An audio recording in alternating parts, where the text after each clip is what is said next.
Centro Explora, aprendizaje en movimiento. Somos un centro integral de apoyo educativo y bienestar emocional para niños, jóvenes y adultos. Ofrecemos servicios en psicopedagogía, psicología, fonoaudiología y coaching ontológico, con atención en consulta y a domicilio. Contáctanos al más 569 62 46 59 66 y síganos en Instagram @Centro Explora. AudioRent, sonido profesional para eventos y producciones audiovisuales, amplificación para fiestas y eventos corporativos, grabación y postproducción de podcast y material audiovisual. Contáctanos al más 569 40 80 51 27 y síguenos a través de Instagram audiorent.cl. MPG de Mario Palma García, empresa de ingeniería rancagüina. Trabajamos en la gran minería, aportando al crecimiento de Chile. Múnich 369 Rancagua. S&S Comunicación e Imagen, a través de sus diferentes plataformas digitales, presenta el programa Tómala, Métete, Remata, conducido por el periodista Carlos Sierra Alta. Un espacio de 60 minutos que resume la actividad futbolística y deportiva del fin de semana, con resultados, comentarios, novedades y toda la información de interés para los hinchas del fútbol nacional, regional e internacional. Bien, buenas tardes, un sábado más junto a ustedes con Tómala, Métete, Remata, este semanario deportivo que tiene siempre un invitado. El de hoy me parece bastante interesante y tiene mucho que contarnos. Bueno, partimos con algunas cosas que son diferentes al fútbol, ¿ya? Es un espacio que todos los deportes tienen de repente un pequeño espacio que nunca está de más. Les cuento, la doña iguana Martina Rojas está clasificada para el Panamericano de Ciclismo. El deporte del pedal cada cierto tiempo nos brinda buenas noticias y esta vez Martina Rojas, la que tenemos en pantalla, Alarcón, como seleccionada nacional está clasificada para competir en los Juegos Panamericanos Juveniles ASU-25. La deportista de la Escuela Laura Matus de Doñihue será una de las integrantes de las pruebas de medio fondo. Para tal nominación tuvieron 4 instancias de evaluación: el Campeonato Nacional de Pista y 3 controles selectivos, que estuvieron muy rigurosos los jueces. Previo al torneo continental, y los entrenadores obviamente, previo al torneo continental, Martina Rojas, junto al resto del seleccionado damas y varones, asistirá a la Copa UCI C2 en Maringa, Brasil, que será parte de la preparación al Panamericano. Por otra parte, en la reiteración se producirá algo muy enriquecedor para Guillermo Gálvez, quien por largos años se ha dedicado al ciclismo. Y es que en el evento UCI C2 de Brasil, el evento internacional, en pista participarán 3 doñiguanos, Martina y Guillermo Gálvez, ¿ya?, con la selección, ¿ya?, y nacional, y por otro lado Víctor Morán como juez invitado. Así que bien por los 3. Vamos a la siguiente imagen ahora. Como toda la semana, presentamos a 6 nuevos peques del Capo. ¿Ya? Ahí los tienen. Esta vez son bastante chicos. Hay algunos que están recién sus primeras idas al estadio. En un momento este lente mágico los captó en el teniente. Quizás algunos ya están un poquito más grandes, porque son fotos que tienen, yo creo, algunas, yo creo que un par de años, pero yo creo que van a estar igual de contentos de poder verse en pantalla. Y de ahí tenemos las 2 chicocas bien bonitas, y los demás que están ahí, uno haciendo el siglo de la paz, diciendo déjeme tranquilo. Así que los saludamos y bueno, cada uno, padres y abuelos, se van a identificar al verlo, y me imagino que van a estar contentos de poder tener la presencia de cada uno en pantalla. Bueno, los dejamos tranquilos para que ellos sigan en sus actividades jugando como peques, y vamos a la siguiente imagen. Dice, yo diría, más de lo que se esperaba, ¿ya? Se acabó el sueño. Ojo, aquí un detalle muy importante. Esta nota se la robé con autorización a Pato Cáceres, ya, que me gustó como lo que escribió, así que dije, Pato, déjame colocarla y le agradezco, digamos, en el sentido que haya aceptado mi petición. Se acabó el sueño celeste, el equipo de Colo-Colo Futsal se coronó campeón una vez más tras imponerse por una contundente goleada de 7-2 sobre O'Higgins. En una vibrante final que quedará en la memoria de los hinchas albos para este efecto.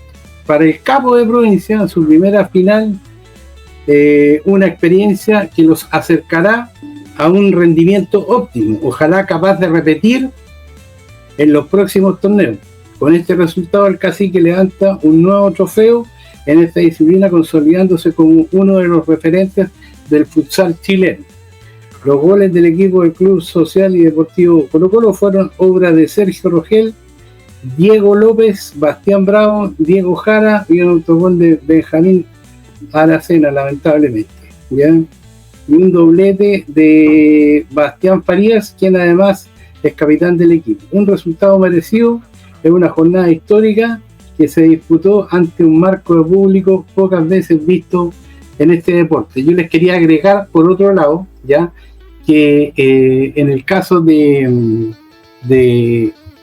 O'Higgins, lamentablemente, no pudo contar con ciertos elementos que eran titulares y en ese sentido, claro, pagaron el precio porque les tocó entrar varios jugadores que fueron de los 3 o 4 jugadores que fueron parte fundamental de la campaña. Lamentablemente no pudieron estar, algunos suspendidos, otros por lesión, y eso significó que tuvieron que entrar algunos jugadores más novatos, y ahí un poco se vieron mermadas las posibilidades de O'Higgins. Pero bueno, yo digo más de lo que se esperaba, porque yo creo que al principio nadie se imaginó que iba a disputar la final, y como siempre se dice, para perder una final hay que jugarla. Con el invitado yo creo que vamos a hablar de esa situación también. Muchas veces se ha dicho, ya la podemos colocar en pantalla, la siguiente, que son 6 caballeros muy antiguos en algunos casos. Muchas veces se ha dicho que O'Higgins no nació con el título del 2013, sino que muchos años antes. Es así que la hinchada tiene mucho respeto por Eduardo Toto Berizzo, por ser el gestor de aquellos 2 títulos, el Nacional y el de la Supercopa. Bueno, hubo técnicos, y en muchos casos más por vocación que por dinero, que aportaron con lo suyo para hacer grande a la Celeste, y así que comenzaremos a mostrar a las nuevas generaciones, y quizás los antiguos irán a recordar aquellos técnicos que dirigieron a los planteles de O'Higgins. Desde 1955, el que tenemos arriba en ángulo superior izquierdo, desde 1955, su primer año en el fútbol profesional. Lamentablemente no tenemos imágenes de todos, desde ya dejamos el encargo a aquellos historiadores del fútbol que si pueden aportar, lo hagan enviando las imágenes que pueden faltar, y que son las siguientes. No pudimos dar con las imágenes de Salvador Calvente, un técnico argentino que también fue jugador de O'Higgins, que yo recuerdo en un momento que fue a Buenos Aires, le pedía a Juvenal Soto, ya, mantener la imagen por favor, le pedía a Juvenal Soto, que él era el equipo del 55, jugó con Salvador Calvente, de que me diera un par de nombres para poder rescatar algo de los antiguos O'Higgins, y ahí me dijo Salvador Calvente y Federico Bailo. Bueno, Salvador Calvente, cuando hablé con él, hasta lloró un poco de la nostalgia que tenía por O'Higgins, estaba muy agradecido de la ciudad. Bueno, falta la de Salvador Calvente, que fue el entrenador del 57, Carlos Snobeck del 57 también, Carlos Organdelli de 1960 y Roberto Rodríguez de 1961. Ahora les mostramos 6 entrenadores que tuvo O'Higgins. Partimos por Francisco Mazal, que yo les decía, a mano izquierda, el primero en 1955 y 56, como dice el recuadro. Posteriormente tenemos Ormazábal, de gran trayectoria, tanto como jugador y después como técnico. Después tenemos a José Salerno, que dirigió 58 al 60. Jorge Robledo, toda una figura a nivel mundial. Recordemos que él estuvo en Inglaterra, 1961. Posteriormente, el gallego Pérez, José Pérez, aquí le debo dar las gracias a Eduardo Salas porque me hizo llegar la foto y yo no la podía pillar por ningún lado y ese, el señor ese tiene que estar. Este no es dos. Él va a entender. Ladislao Pacosdi, 61-62, y Hernán Carrasco, que después hizo una carrera muy grande, muy importante en Centroamérica, en 1961. ¿Ya? Bien, vamos ahora a nuestro invitado. Es oriundo Bolívar, tiene 49 años, hijo de Carlos e Irma, casado con Karina, padre de 2 hijos, Roberto y Martín. Sus estudios básicos los cursó en la escuela María Villalobos de Olivar. En tanto, los medios fueron en el comercial Diego Portales de Rancagua. Y los estudios superiores es de entrenador de fútbol en el INAF. Además, realizó un curso de desarrollo, aprendizaje y entrenamiento de arqueros, impartido por el Colegio Técnico de Chile. En 1993, a los 16 años, llegó a O'Higgins a las cadetes, a la serie juvenil. Tras 5 años en cadete, en 1997 ascendió al plantel y ahí tuvo la oportunidad de alternar en la portería con el titular de esa temporada. Al año siguiente, en 1998, ya tuvo mayor participación y su carrera fue en ascenso siempre con regularidad, tanto en primera A y B. O'Higgins estuvo en las 2 categorías y se mantuvo en el club hasta el 2003. De ahí sale del club y se va a Viña del Mar, a Everton, donde estuvo 2 temporadas, 2004 y 2005. Regresa a O'Higgins en el 2006, hace la temporada, un año ahí, y al año siguiente, el 2007, se va al norte, a Cobresal, donde estuvo 3 campeonatos ahí, 3 temporadas, hasta el 2009. En el año 2010 regresa a la Celeste para no salir más, destacando en el año 2013, cuando O'Higgins salió campeón al derrotar a la Universidad Católica 1-0, y al año siguiente, 2014, el Capo de Provincia disputó la Supercopa con Deportes Iquique. El partido terminó empatado y en la definición nuestro invitado fue la estrella de la jornada al contener el penal que le dio el título a O'Higgins. Ya nos va a aclarar si fue 1 o 2 penales, ahí tenía la duda, no me quise arriesgar. Y finalmente se mantuvo hasta el año 2016, alternando la portería y se retira como futbolista. En su momento realizó su curso de entrenador y en los últimos años de jugador aportó con su concurso las divisiones inferiores como ayudante y preparador de arqueros. Su último desafío como técnico fue en el año pasado en Rangers, donde formó parte del cuerpo técnico de Emiliano Astorga, alcanzando a disputar el último cupo para ascender y tras terminar empatados en el marcador global, en los penales Limache fue más certero, que se quedó con el cupo de primera. Les presento al señor Roberto González Beltrán. Roberto, un gusto poder saludarte, ya que que aceptaste nuestra invitación. Si cometí algún error, es el momento de corregir. Parece que no me equivoqué, o está todo en general bien. No, primero, buenas tardes, noches, digamos. Agradecido primero por la invitación. Siempre es lindo estar hablando de fútbol, y en cuanto a la historia un poquito, sí, está casi bien, casi completa. Esta pregunta te la tengo que hacer porque surgió hoy día, no la tenía contemplado hoy día. ¿Y por qué surgió? Porque y aquí puede ser la exclusiva para todo el mundo. Emiliano Astorga es el nuevo técnico de Curicó. ¿Qué pasa contigo? ¿Te vas a la tierra de las tortas curicanas a acompañarlo? Sí, es el nuevo técnico de Curicó, pero no voy yo en esta ocasión. Va solamente su ayudante y el preparador físico. Así que por esta ocasión no los voy a acompañar, pero sí, obviamente me llamó y todo bien, no hay problema. Igual es súper difícil y súper complicado de repente llevar a varios componentes del cuerpo técnico, así que por esta ocasión lamentablemente no los voy a poder acompañar. Perfecto. Bueno, yo creo que hay uno de las escuelas de fútbol de los distintos lados donde estar trabajando, yo creo que deben estar contentos porque perderte a esta altura del año no era muy atractivo.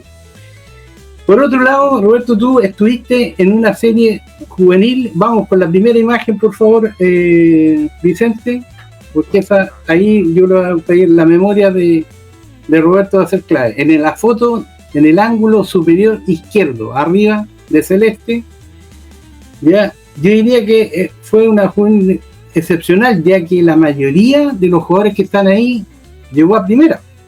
Está ahí, está, por ejemplo, está tú, el Flaco Carrasco, está Alejandro Tobar, Pedro Rivera, Gustavo Venezuela, lo veo. Claro, y al lado de Gustavo Venezuela está uno que es muy serio, el señor Dinamarca. ¿Ya? Mauricio Dinamarca, está Darío Galvez, Ítalo Pinochet, claro.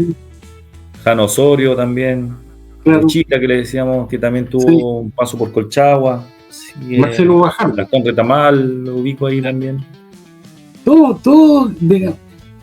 realmente una serie distinta porque nunca se ha. Yo normalmente lo que reporté siempre en cadete de los 15, 16 o 20 que conformaban el plantel completo de una serie, a lo más 5 podían llegar, pero el resto no. Aquí fue realmente excepcional. Sí, no, en general en esos años habían varios de nosotros que llegamos al primer equipo o fueron jugadores profesionales. Ahí en esta serie también estaba Mario Núñez. Claro. Me recuerdo un poquito más, estaba Rodrigo Pérez, estaba Clanes Acuña, Moisés, que eran un poquito más de edad que nosotros, pero en sí habían un trabajo encomiable de los profesores en esos años en cadete, donde prácticamente, a pesar de la dificultad que habían en los planteles, porque en los planteles se conformaban prácticamente de puros profesionales, digamos, de distintos clubes, los planteles, y el espacio para los juveniles era muy pequeño. Pero sí, aún así, llegaban muchos jugadores al primer equipo. Bueno, ahí tiene que haber un mérito también de los profesores que tuvieron cadete. Bueno, en los últimos años les tocaba primero en la primera infantil con René Serrano y después con Germán Medina. Sí, no, ellos eran los últimos que estaban ahí pasando también por el profe Sala, me acuerdo, profe Nolo, descansa también. Entonces habían varios profesores que por algo salían tanto muchachos al primer equipo, así que las cadetes, a pesar de, como te decía, de las vicisitudes que habían o de las complicaciones que habían, creo que el sacar esa cantidad de jóvenes al primer equipo o al fútbol profesional, creo que es muy encomiable.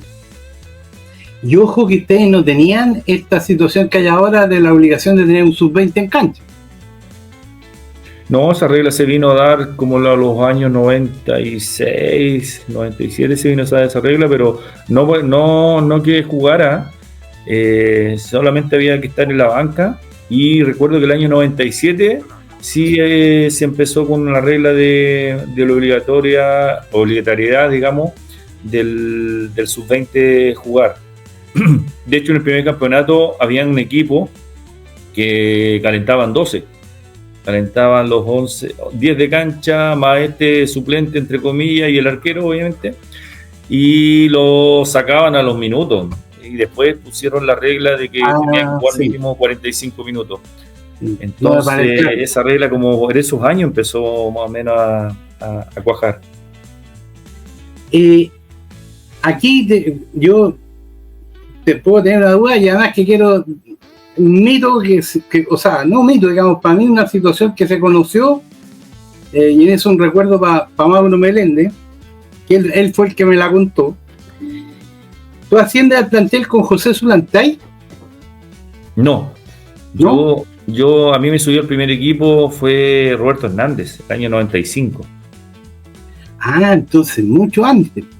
Sí, yo el año 95, yo llegué en el 93, como bien dijo, a cadete. Ahí estaba Manuel Pellegrini como entrenador del primer equipo. Y me llevaban a entrenar, a veces se necesitaba un arquero y me llevaban de repente los días de entrenamiento. Y después el año siguiente llegó Roberto Hernández y ahí fue con más continuidad al primer equipo, y el 95 me subieron. Ahí fue la primera vez que estuve ya dentro del plantel. Lo que sí, cuando llegó Zulantay, después llegó Peluso y él me hizo debutar. Ese fue el año que debuté, el año 97. ¿Pudiste compartir el 95 con el Vichy Borghi? Sí. En los entrenamientos.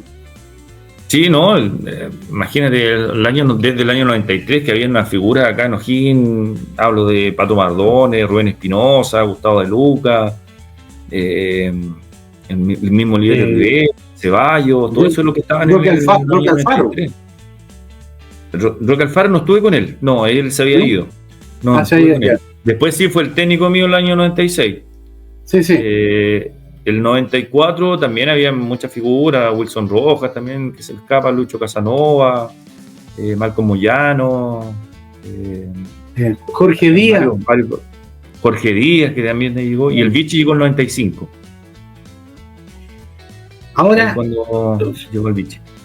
Zulantay hace la primera etapa y la segunda etapa la hace Gerardo Peluso. Sí, yo recuerdo que el portero titular era Johnny Pérez. Exacto.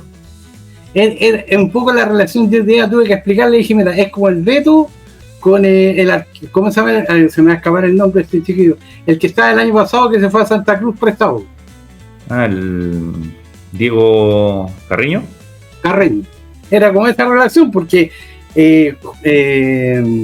Johnny Pérez era bastante ya mayor, ¿ya? Sí. Y tú estabas partiendo, o sea, ya poco tiempo.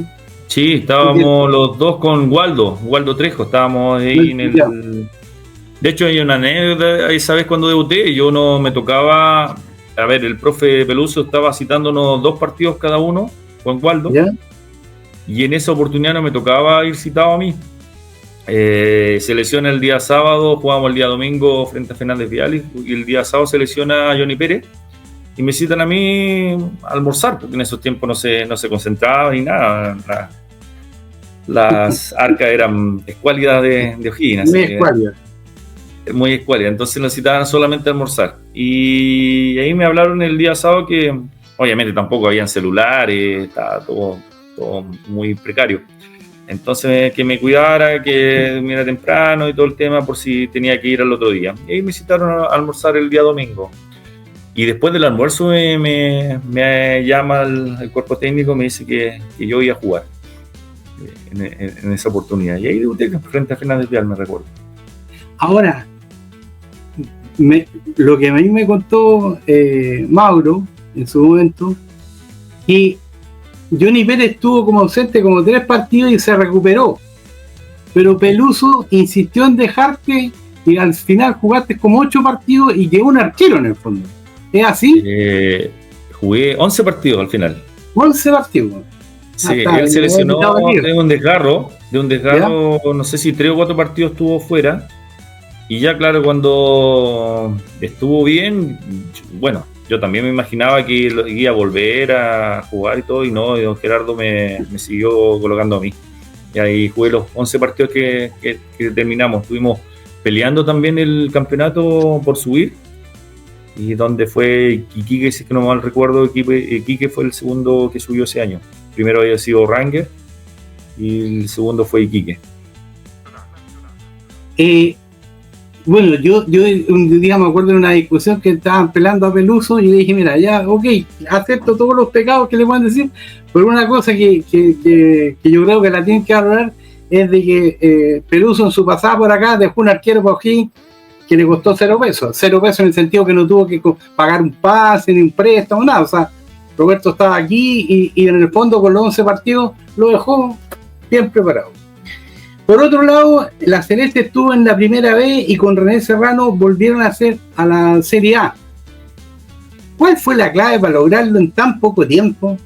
Porque conversé con René el otro día, estuve en el programa, y yo tenía entendido que él había pedido un plazo de 3 años. Me dijo que en el fútbol plazo de 3 años es una eternidad. Pero lo lograron el primer año, o sea, por lo menos yo creo que era lógico pedir un tiempo, ¿ya? Porque más que mal, la presencia de René Serrano no se debió a un plan filosófico del club, sino que era la situación económica la que se debía, que llegaba a ocuparlo a él, porque obviamente iba a ser de menor costo que traer un técnico de afuera con todo lo que significa. Pero ¿cuál fue la clave según tú, Roberto? Yo creo que, bueno, primero partiendo por lo que hizo el profe, que sin él yo creo que ese proyecto no hubiese funcionado y no hubiese llegado al puerto que llegó, que haber ascendido. Y la elección de los jugadores, entre comillas elección, porque éramos todos cadetes, solamente sí. Ahí llegó Rolando, llegó Lucho Núñez, bueno, Julio Armentia. Sí. Y bueno, el que volvió a ir a Mario que estaba en otro lado, en Argentina, si es que mal recuerdo, y volvió también, podríamos decir que fue como el refuerzo o gran refuerzo que tuvimos. Y los demás éramos todos de casa. Bueno, ya estaba Torrico y Coto Contreras, que ellos venían del año anterior, que lo había traído Talarico, representante, y ellos quedaron acá, que el profe los pidió. Y el otro también que uno podría decir refuerzo es Mauricio Dinamarca. Mauricio estaba jugando en Colchagua y el profe no lo quiso de vuelta. Y creo que la clave fue primero obviamente la humildad de querer hacer algo o ser alguien en el fútbol, el esfuerzo que le pusimos dentro de todo lo que fue un año súper complicado también en lo económico. Y creo que como le decía en un principio, creo que lo más importante fue la dirección del profe. Yo creo que ahí es donde creo que estuvo la clave en el convencimiento que nos logró inculcar.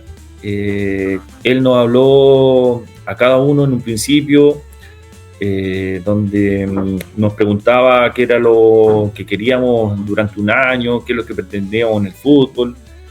Y yo creo que ese convencimiento que nos logró inculcar, como te decía, creo que fue clave para lo que venía, para lo que se realizó ese año y que fue el ascenso. El convencimiento de parte de René de lo que pretendían y esperaban ustedes como futbolistas. Claro, o sea, nosotros en un principio, no éramos como desequilibrados, por decirlo de una forma, que nosotros íbamos al frente por la juventud que teníamos, perdíamos los partidos 4-3, 5-4, 3-2, y cuando ganábamos era lo mismo. No teníamos un equilibrio mayor por la juventud que teníamos, pero sí teníamos esa valentía de ir al frente, de ir a hacer goles, de marcar, y eso también le gustaba al profe. Entonces creo que esa impronta que le dio o que nos dio a nosotros, creo que eso fue clave también para lo que fue ese campeonato, donde habían equipos que se habían armado para subir y nosotros, como dijo en un principio, era un proyecto, pero que se acortó totalmente.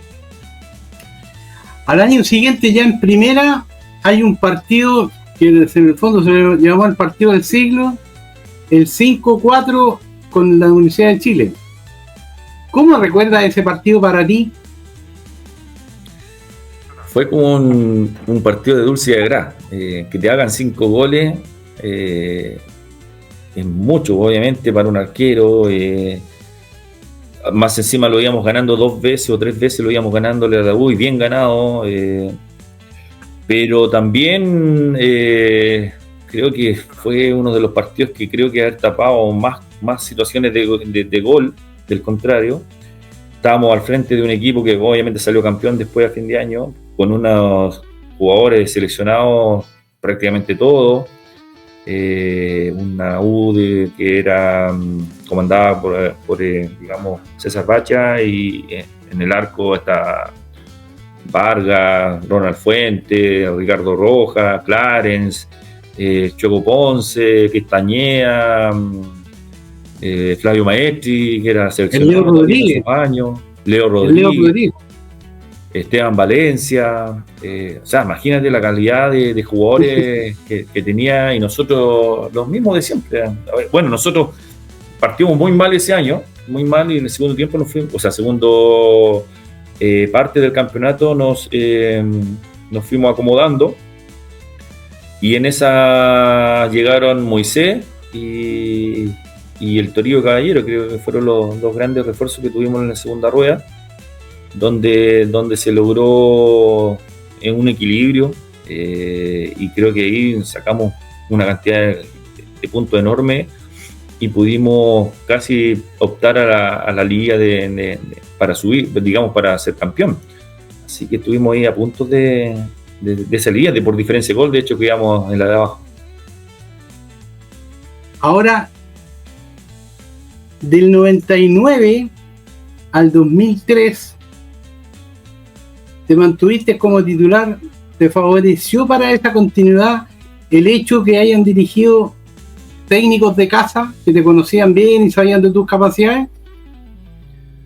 Siempre es un plus el hecho de que te conozca un entrenador, en este caso eran los profesores de casa, pero también en la otra parte es importante el tema del rendimiento. Obviamente no saco nada con que me conozcan si después la cancha uno no rinde, y pasa con todos los jugadores, tanto de campo como el arquero, sobre todo el arquero que tiene muy pocas chances, el arquero que está de suplente, de poder ingresar, que solamente por lesión, lamentablemente, o por alguna suspensión.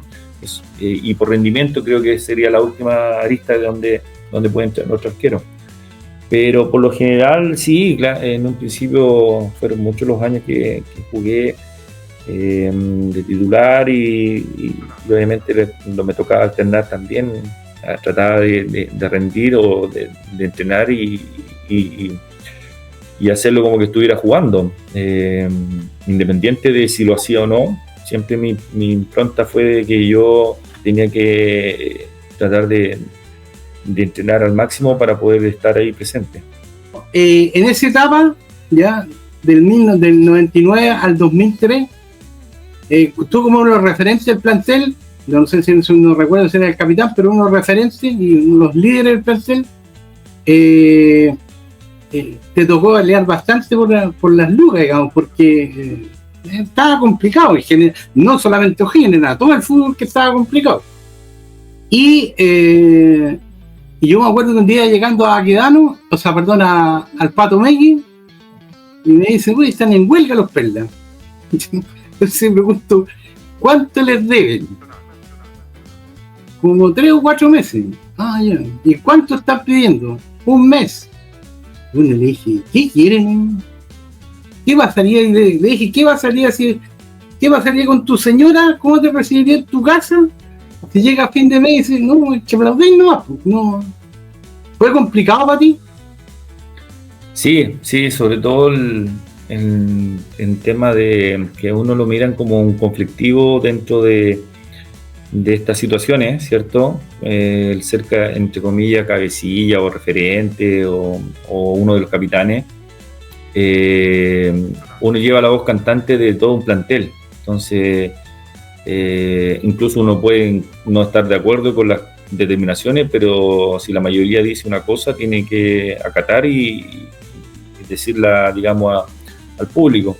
En este caso, cuando nosotros decidimos algunas veces no entrenar o otras veces decidimos llanamente no jugar, fue porque se nos prometían cosas que después no se cumplían. En primera división nosotros tuvimos 3-4 meses impago. Claro, pedíamos 1 mes, que al final nunca llegaba ese mes. Y después en segunda división nosotros llegamos a estar 6 meses.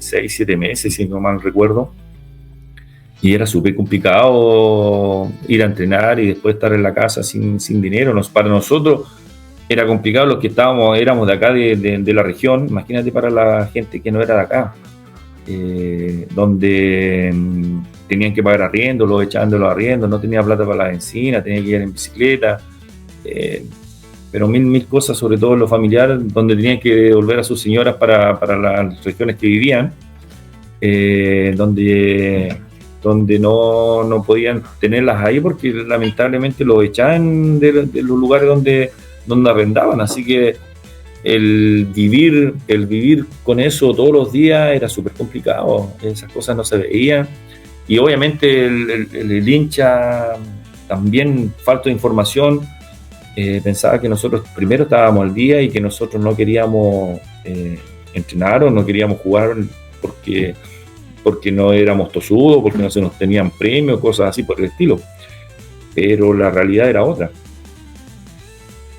Ahora, esa situación donde aparecías como el malo de la película, ¿te llevó a Everton?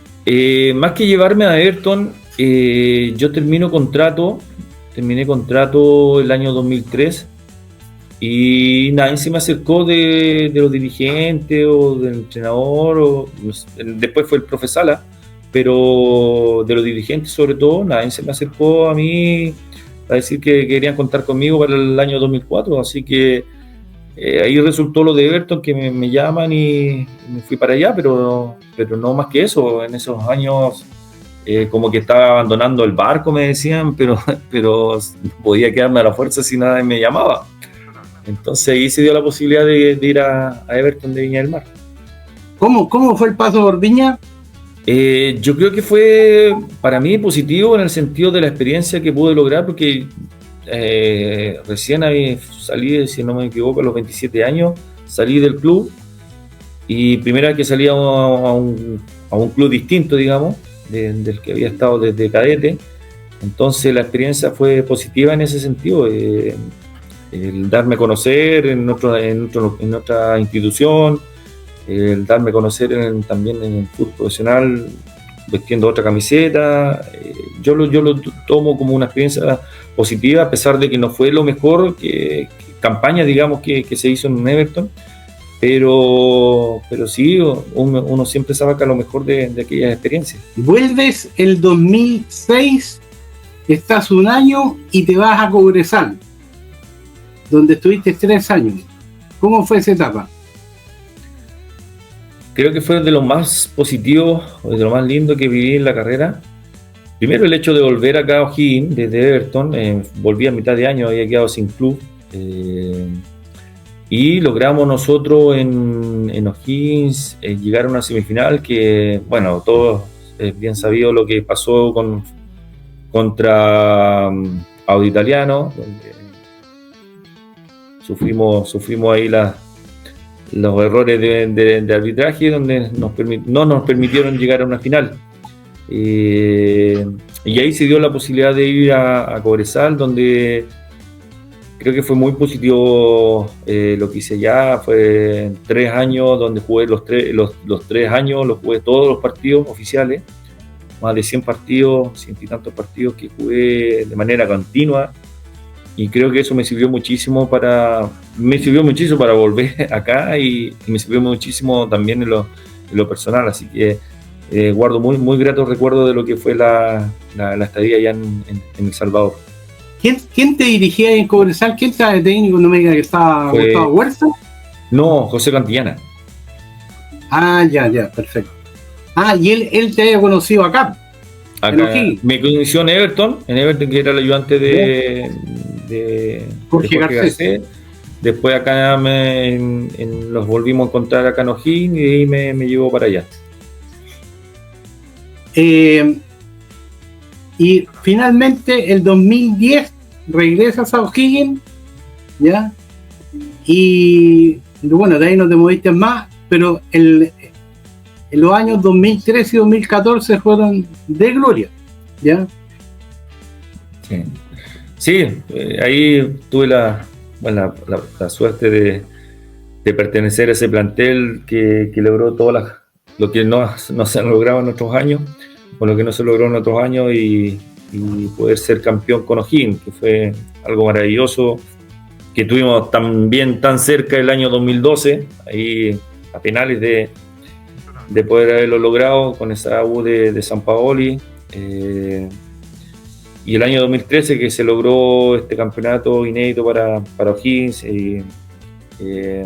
como dije, es la suerte, orgullo, gratificante haber estado ahí en ese plantel, de las personas que estuvieron ahí, de conocer a una metodología nueva como la de Eduardo Berizzo en cuanto al tema de los entrenamientos, de la dirección que él realiza, que venía desde un paso en la selección con Marcelo Bielsa.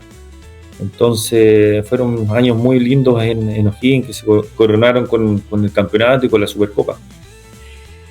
Roberto, un buen recuerdo, si puedes volver a la imagen, Vicente, un buen recuerdo, y la imagen así lo reflejan, de que Braulio Leal te invita a ti a levantar la copa juntos, ambos capitanes, y yo creo que lo habla muy bien del gesto de Braulio para contigo. Sí, eso se dio ahí en el mismo escenario del Nacional, cuando estábamos recibiendo las medallas y me dice que acaso levantábamos la copa los dos. O sea, tienes el gesto de Braulio, por todo lo que significaba. Ellos sabían todo lo que había pasado yo acá en O'Higgins, todas las penurias que habíamos pasado antiguamente, el club mismo, y que obviamente muchas generaciones no lo saben lo que había pasado antiguamente. Pero después, para adelante, cuando llegó la sociedad anónima a cargo de don Ricardo, todas esas cosas no se volvieron a repetir. Y después vino la vuelta de mano en la Supercopa cuando yo era el capitán, y obviamente la vuelta de mano venía con Braulio, que levantamos los dos la Supercopa. Y bien por ese lado, porque la Supercopa sí que pesa, es bastante pesadita esa copa. Sí, entonces era súper bueno que la levantaran dos. Ahora, bueno, ya te adelantaste un poco y me parece bien. Justamente la Supercopa que fue al año siguiente, el 2014, que para orientar un poco al público, O'Higgins salió campeón nacional del torneo. Iquique fue campeón de la Copa Chile. Al año siguiente fue lo de la Supercopa, ¿ya? Donde ahí fuiste el héroe. Roberto, ¿cuántos penales atajaste? ¿Uno o dos? Dos penales. Dos penales. Tenía la duda y dije, para mí que no es uno, son dos. Bueno, ahí está la imagen de uno de los que atajaste, que primero está rebotando en las manos y después ya tú mirando a dónde está el balón ya y afuera. Así que lo lamento por Naranjo porque era el portero de Yeshi, pero bueno, estaba feliz yo del ángulo que estaba haciendo las fotos. Y después todos te van a felicitar ahí porque se había logrado lo impensado, y eran dos títulos, porque me recuerdo que incluso en ese partido parece que se lesionó Calandria y se cortó el ligamento. Lo tranquilo que se podía esperar. Sí, lo que pasa es que, bueno, él no sabía que se había cortado los ligamentos. De hecho, él pensaba que era un 15 o algo por el estilo, que no le permitía seguir jugando. Pero después ya se supo la noticia que él se había cortado los ligamentos cruzados. Te cuento que MPG de Mario Palma García, empresa de ingeniería rancagüina, trabajamos en la gran minería aportando al crecimiento de Chile. Múnich 369 Rancagua. Por otro lado, te invitamos a inmortalizar los momentos inolvidables de aquella ceremonia o actividad. S&S Comunicaciones e Imagen está dispuesta a hacerlo. Nos adaptamos a las condiciones económicas y temáticas. Digamos, se quedan con la Supercopa, ¿ya? Y por el que tengo un torpeo aquí. Perfecto. Posterior a eso, bueno, sigue en O'Higgins, pero no sé, yo tengo un pensamiento que a lo mejor tú me puedes decir si estoy equivocado o fue así.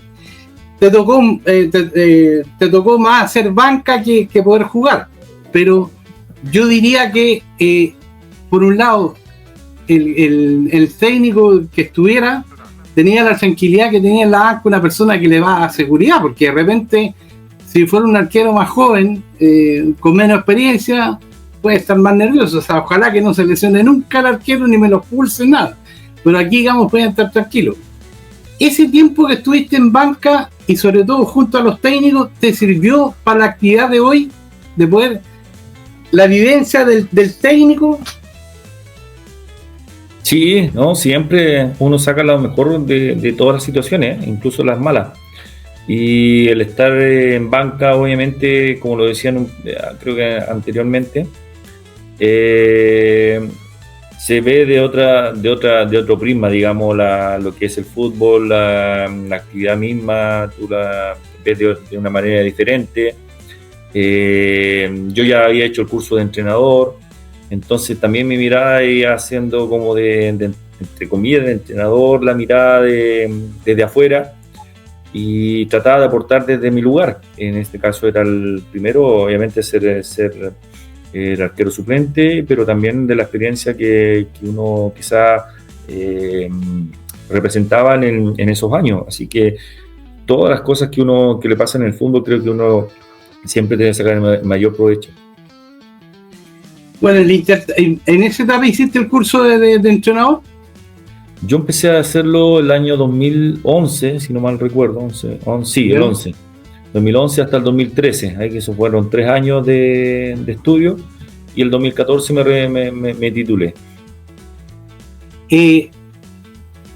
Vicente, por favor, yo creo que Roberto ni se imagina la última imagen, la 6. Tan así que recuerda ese momento, ¿no? Sí, esta era la sub-13, si no mal recuerdo. Sub-13, sí. Y ahí yo estaba haciendo la práctica. Al Pato Arias. Sí, estaba con el profe ahí. Hacía la práctica, era ayudante de Manuel Alarcón. Correcto. Esa serie era muy... Mira, está Lorquita. Esa serie era muy buena, salieron muy buenos jugadores ahí. Varios jugadores. Pero ahí te tocaba ser ayudante de Manuel. Claro, lo que pasa es que estaba haciendo la práctica, entonces la hice en esa serie de Manuel, y bueno, salió campeón el año, cuando eran sub-13 ellos, después cuando sub-15 también estuve con ellos, y salieron campeón también. Era una serie muy dotada técnicamente en cuanto a la individualidad de cada uno. Está Tomás Alarcón, ahí veo la foto. Está el arquero Peguello por acá. El Peguello, exactamente. También está uno que juega de 9, está un Magallanes, Salazar, David Salazar. Ya. Así que habían varios muchachos ahí que llegaron algunos a ser profesionales. Muy linda foto. Está Guido, que lamentablemente falleció en un accidente. Está al lado de Luis Brete. Ese muchacho falleció en un tiempo, un par de años después, falleció lamentablemente. ¿De Granero él? De Granero, claro. Sí. Claro, de hecho, nosotros fuimos ahí al recuerdo. Y al funeral. Sí, recuerdo que incluso alguien parece que en una imagen parece que lo veo con la camiseta de él a un compañero ya después que haya fallecido, ¿ya? Sí, seguro. Ahora, la última instancia que tuviste, digamos, ya como técnico, fue lo de Rangers el año pasado, ¿ya? Sí. Y lograron para mí, yo conocedor de Talca, viví mucho tiempo allá, lograron para mí mucho más de lo que yo esperaba, porque en general yo diría que Ranger andaba tumbo tras tumbo, digamos, intentaba lograr, pero no llegar a la final, y después de haber perdido de visita ante Limache, se supone que estaban ahí. Bueno, en lo personal, y yo te lo comenté el otro día, para mí Ranger la embarró con desvincularlo al cuerpo técnico, con toda la gente del cuerpo técnico, y traer otro que a la larga no sirvió, porque lamentablemente el Choco Ponce, yo le deseo a lo mejor, pero no se le dieron las cosas, y Durán va a tener que remar bastante ahora si es que quieren poder lograr, digamos, algo importante. Por lo menos llegar a la liguilla. ¿con qué sensación te quedaste, digamos, tras el fallido ascenso a primera? Primero que fue una muy linda oportunidad. Primero el tema de conocer un cuerpo técnico nuevo, que fue el de Emiliano Astorga. Sí, si bien conocía a un profe que era el preparador físico, que por ahí fueron los contactos, José Gaete. Y después, obviamente, el hecho de entrenar a porteros que fue Rodríguez y a Gamonal, creo que fue una experiencia bastante positiva en ese sentido. Y en cuanto a lo digamos, netamente lo que es estadístico, creo que hicimos una muy buena campaña. Es una plaza súper particular la de Talca, una gente bastante complicada en ese sentido, donde ellos solamente de local se hacen sentir y tanto para el cuerpo técnico como para los jugadores es súper complicado para ellos el jugar ahí. No todos lo hacen de buena forma o rinden lo que se piensa de ellos. De hecho, yo creo que por eso Ranger ha estado tanto tiempo en segunda o sube y baja. Es súper complicada esa plaza.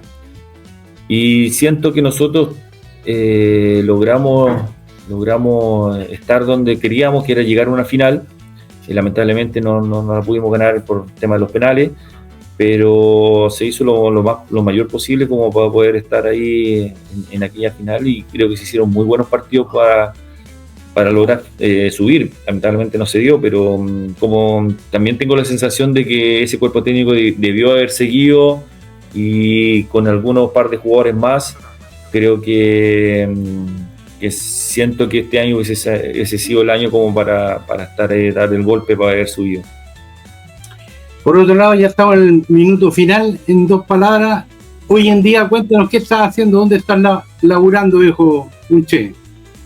Estoy en la escuela deportiva, estoy en la municipalidad de Rancagua, y estoy también con Luis Pedro Figueroa en el proyecto de Palmeira, una academia. Así que ahí estoy con él casi toda la semana, más lo de la municipalidad acá en Rancagua, así que por ahí estamos haciendo en el área formativa, digamos, nuestro trabajo. Roberto, vamos a quedar ahí en el aire, digamos. Me despido, agradecido, y espero que se den las cosas mejor a futuro, se siga creciendo. No, muchas gracias. Gracias por la invitación, gracias por el programa, y bueno, estamos dispuestos a lo que usted quiera en algún momento, así que agradecer a la gente también que escucha este programa, y bueno, ahí estamos en contacto. Un abrazo grande, que estén bien. Gracias. Me quedo solo para solamente despedir una nueva edición de Toma la Métete Remata el próximo sábado. Le agradecemos a Roberto González del Estado, y será hasta la próxima semana. Un gusto. Centro Explora, aprendizaje en movimiento. Somos un centro integral de apoyo educativo y bienestar emocional para niños, jóvenes y adultos. Ofrecemos servicios en psicopedagogía, psicología, fonoaudiología y coaching ontológico, con atención en consulta y a domicilio. Contáctanos al +569 62 46 59 66 y síganos en Instagram @CentroExplora. AudioRent, sonido profesional para eventos y producciones audiovisuales, amplificación para fiestas y eventos corporativos, grabación y postproducción de podcast y material audiovisual. Contáctanos al +569 40 80 51 27 y síguenos a través de Instagram audiorent.cl. MPG de Mario Palma García, empresa de ingeniería rancagüina. Trabajamos en la gran minería, aportando al crecimiento de Chile. Múnich 369 Rancagua. Tómala, métete, remata. Bajo la conducción del periodista Carlos Sierra Alta, llegó a su fin, donde se enteró de todo lo vivido en las diferentes canchas del país, resultados, comentarios e informaciones de lo que pasó y pasará. Será hasta 7 días más cuando nos volvamos a conectar para una nueva emisión de su programa Tómala, métete, remata.